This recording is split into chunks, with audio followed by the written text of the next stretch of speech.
Guys, we've had something happen that is kind of a rare occurrence. I found a mini knife that I like better than the full-size version. Usually it goes the opposite direction. So now let's turn this around and take a look at this great little knife. So like I said in the intro, guys, this is kind of unique. This doesn't happen often. This is the Vosteed Nightshade, and it comes in a lot of different versions, including this mini version. And rarely do I find myself liking the mini version, but in this case, I absolutely like it more. This does have a more premium version. This is the more budget version. And while this is a great, great knife, for some reason, I like this better. So let's get this out of the way and talk about this. So this is the mini Vosteed Nightshade. And for a lot of reasons, I find this to be superior, a lot more superior, a lot more gooder. There we go. Words are important, Mike. I find it to be a lot better, in my opinion, than the full-sized original version. This thing is incredible for what it is. You get a smaller package, but I have found that I really don't give up anything as far as cutting with this. And I've compared them side by side. This thing is incredible. Now, I like this particular version because it has one of the best axis locks I've seen.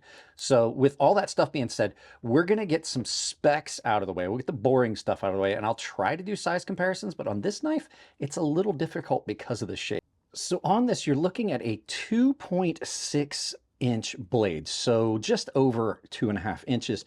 You got a 6.3-inch overall length. Blade width on this is 1.13 inches, which is going to come into play. We'll talk about that a little bit later. This one is done in 14C28N. It's a crossbar axis style lock, which is probably the best axis style lock I've seen on a knife. It's a full flat grind, and here's the one. The weight on this is coming in at 1.8 ounces. That is an incredibly light knife, and I apologize for the glare off of that because it's a very shiny satin on this one. So there's your specs out of the way. We'll do a couple size comparisons. Let me grab the first knife, which of course is the Spyderco PM2. I have 3 knives that I use. If you're new to the channel, I use 3 knives for size comparison, because me telling you that the size of this knife in inches just doesn't give you a good reference. So there's a knife a lot of you guys are going to know. Your next knife for size comparison, it's the Benchmade 940, probably one of the best known, if not the best known knife in the knife industry.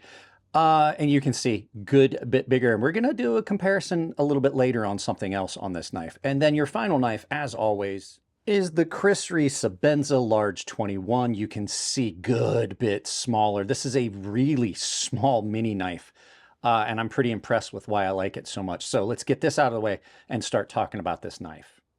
So like I said, I'm really impressed with how good this little mini knife is and how much you can do with this, even with it being a little bit smaller. I can still get a full 4-finger grip on this.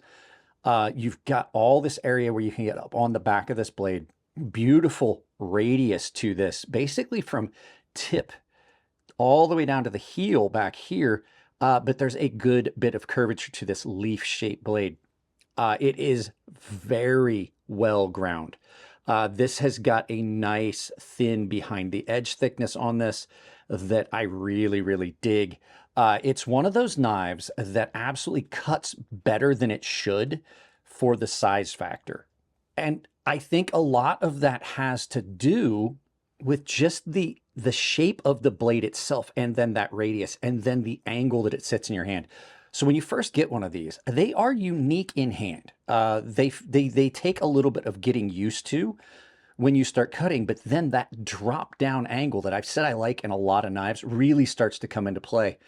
And the fact that this blade is gently radiused means you can do a lot of things with this knife that you would do with a much straighter blade. And then the size factor means that there's just not much you can't do with this. It just fits in your hand for anything you want to do.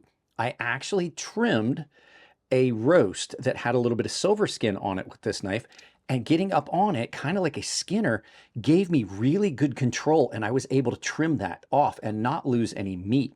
The weight on this thing is incredibly light. Like, you will forget it's there.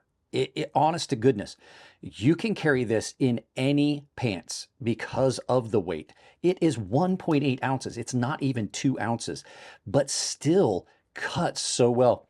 The comfort you get in use on this knife comes from everything being just beautifully done and softened.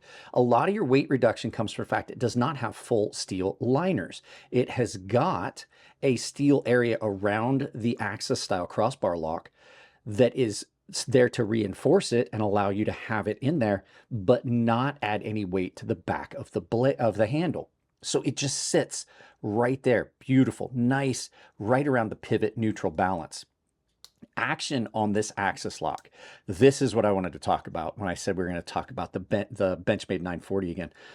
This is probably the best crossbar lock I've ever had, not just in how it feels in hand, not just how it locks up and the lockup and how tight and sturdy that pivot is, but how smooth it is. Axis locks are smooth. They always are, but this one is incredibly smooth, almost frictionless. That area that bar rubs on is pretty much polished, and then it locks in nice and solid, and then you've got a little bit of jimping here. But the other thing about it is it just has zero play. Now I'm going to bash on Benchmade a little bit. You guys know I do that from time to time. Benchmade's Axis lock is a brilliant thing. The way they designed it, it's brilliant. But the problem is that this thing has got some serious issues with the way Benchmade does it. Mine has a good bit of blade play back and forth in the open position. And that is because if I tighten the pivot down any more to get rid of it, it becomes a two-handed opener. This is another case where a company is doing Benchmade's lock design better than they are. And I gotta say, I've had a lot of Axis style locks on the channel. This is probably the best one. I think the only one that would come a close second would be the one that was on that TRM design knife that I had in that just was incredible. Double-sided thumb studs on this. You can flip it and you can slow roll it. And if you are left-handed, this knife is truly ambidextrous because Axis locks are an ambidextrous lock. And the pocket clip sits nicely on this to give you a fairly deep carry. This carries in a watch pocket very, very well. It is a nice, small additional knife if you want to throw it in. But I'm going to tell you, you can cut with this and not give up anything because of just how good this thing cuts. When you've got this in the cut, you're really secure and comfortable because of the curvature of that, and it doesn't feel too small. I can honestly, on the small knife, get a full 4-finger grip on this that I can't get on larger knives. And then, like I said, just cutting is brilliant. You can flick it with your index finger, with your middle finger, so you can reverse flick this. It's just all around a great knife. And then one of the things that I noticed, and some companies don't do this because this doesn't have a full steel liner, they've pressed these copper points in there, copper or brass, threaded areas for your pocket clip screws so that it sits nice and sturdy, but it's not going to strip out of the G10, and they didn't have to do a full steel liner, and that pocket clip is really, really secure. And then I wanted to point out 14C28N, probably one of my favorite steels on the market, not just budget. It's just incredible how good 14C is on this, and in this knife, it just wound up being absolutely perfect. And then one of the things I wanted to point out, this has an aluminum backspacer, which I find attractive. It's a nice little pop in these really well done gray G10 scales. Now, this comes in several different configurations. You can get it in different materials. You can get it in different blade finishes. They do have stone. The ones I saw available right now are stonewash versus satin, which I think is a better choice. This has already started to show some wear and scratches and things you can see on it. But then again, considering how much I've done with this, it's held up incredibly well. So this is just an amazing knife. Now, there are, of course, some negative things to be said about pretty much any knife, which, you know, I'm going to have to say it about this knife as well. So let's turn this around and look at the flip side of the knife, flip side of the story. So there's really only a couple small things about this. And there's just the one that does really bother me the most. these thumb studs, because this is a very smooth, very free knife with that very nicely done access lock. A lot of my pants, the tops of my pockets are frayed, and so therefore there's little threads that hang off, and every once in a while I have a thread that goes all the way across where it's starting to unravel, and it will catch on these, and the knife will come partway open as you come out of your pocket, almost as though it's trying to wave off of the pocket. And so just something to be aware of. That could be, especially as sharp as this knife came, partway open as you're taking it out of your pocket if you weren't expecting it, could be hazardous. Not the first knife with thumb studs that I've had that with. Next thing, I do wish that they had recessed this a little bit, because in and out of pocket, it can catch. Like I said, especially if you've got like frayed pocket, it'll catch on that lip, and then you have to make sure it's all the way down in the pocket. If you're carrying it in your watch pocket, usually that pocket's nowhere near as frayed as the regular pocket, so not much of an issue, but it can catch on that, and then you have a little bit more difficulty getting down in. So I wish that was kind of recessed down in, so that was a flatter transition, so that it didn't stand up just on that little lip there.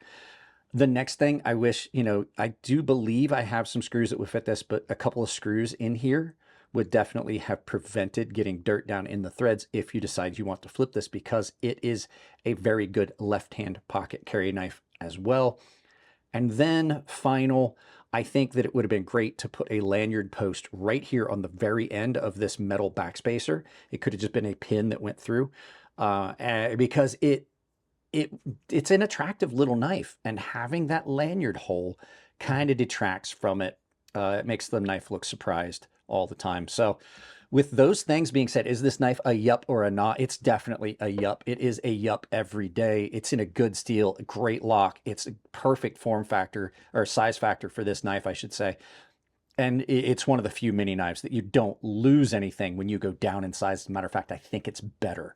So with that being said, guys, let's turn this around, do some final thoughts, and send you out about your day.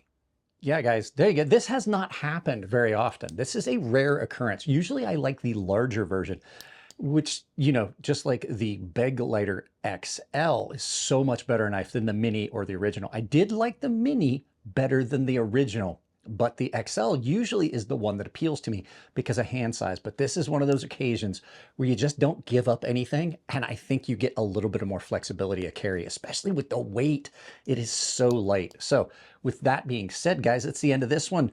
If you like the videos, give them a thumbs up. You don't like them, give them a thumbs down. I'm not putting ads in the videos mid-roll anymore for the sponsors, because I don't really think it's paying off, and it kind of does interfere. I'm going to do it way less often, but I do have sponsors: Coffee Brand Coffee, Tempered Trail. Down below, there's discounts built into their links. Dull Strong Knives is also down there. You save 10%.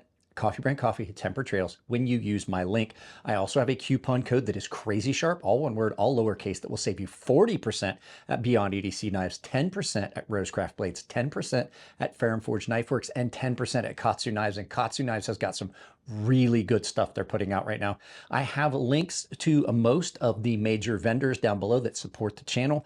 Affiliate marketing, you guys don't pay any extra. The companies just pay me because I brought you the link. And I have an Amazon store that works exactly the same way. So take those links, pin them to your browser, use them for all the shopping you do, including the Amazon store. And I have a membership down below where I do giveaways, exclusive content. There's a premium sharpening tutorial series and a private Discord. So you can join that. And I have a public Discord down in the description below. It says join the community. That's the best way to get a hold of me. If you've got knives you want to show on the channel, if you've got things you want to loan me, that's the best way to do it. So guys, that's it on this one. I love you all. Keep it clean in the comments section. If it's your birthday, happy birthday. And I'll see you in the next video.